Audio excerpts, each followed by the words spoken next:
እንዴት ናችሁ? ሰላም ናችሁ? እኔ ወጥ እየሰራሁ ነው አሁን። የሚገርማችሁ እሺ ፎሎ አርጉኝና ነው ሰብስክራይብ ነው የሚባል በቲክቶክ እኔ አላውቀውም። እኔ ዩቲዩብ አሁን ነው የጀመርኩትና ምን ልላችሁ ፈልጌ መሰላችሁ? ሲቀን ይውጣልኝ እኔ በእናንተ እንደው ቲክቶክ 3 አመት ሆነኝ። ፎቶ ብፖስት ባለቀስ ምንም ቀን አልወጣልኝም እና እሺ በዩቲዩብ ልግባና አንዳንድ ሰዎች እሺ እንደው አገዛ አርጉልኝና ለኔ 100 ብርም በጣም ደህና ብር ነው። የሚገርማችሁ አሁን ከሌሊቱ 8 ሰዓት ከ03 ነው። ምግብ ሰራለው በላለው አልወፍርም በጣም የሚገርም ሁኔታ ነው ያለሁበት።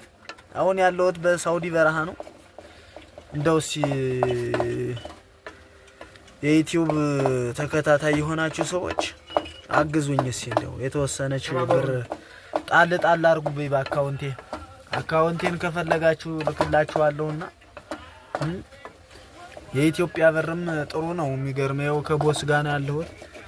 ይሄ ቦስ አለ አይደል? ይሄው ኬፓችን አንድ አይነት ነው እና በቃ አገዛችሁን እንፈልጋለን። እንደው ይሄው ላበታችን ራሱ አታዩትም እንዴ? አይገርምማ? በጣም የሚገርም ነው። በቲክቶክ ስማችን ያው ባጭ ጡንቼን ራሱ አታዩትም እንዴ? ከባድ ነው እኮ እናቴና ፈንጥሮ ደበለቁ ይባላል። አፍርጦ ነው የሚጥለው እንደውት አሻው ይልኛል። አሻቦን አንተ ጫው የምን ጫው ነው አንተ? ናኔ ናና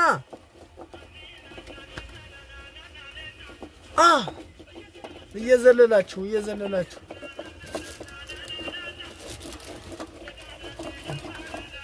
ዳዳ ማለት ነው። አይ ኧረ ልፋት ነው እንደው በቲክቶክ ያላማረብኝ በዚህ እንደው ግን እውነት እሺ እንደው ኮሜንታተሮች ገባ እያላችሁ ጻፉልኝ እንዳትስቁብኝ። እኔ እውነቴን ነው የምነግራችሁ እንዳትስቁብኝ። አስረግጬ የምነግራችሁ ነገር እንዳትስቁብኝ በቃ። አዎ እኔ ብትስቁ ወንድ ልጅ ሲሰራ ማበረታታት ነው ያለባችሁ። እናንተ የመጣላችሁ ዝም ብላችሁ አታወሩሽ። ፈገግቴ ብቻ ይበቃኛል። እኔ አንቺን ወድጄ በቃሽ። በሌላ ጊዜ በአዲስ ቪዲዮ እመጣለሁ እርግጠኛ ነኝ። ደስ ካላችሁኝ ነው። ከተፈታን እንገናኛለን። አዎ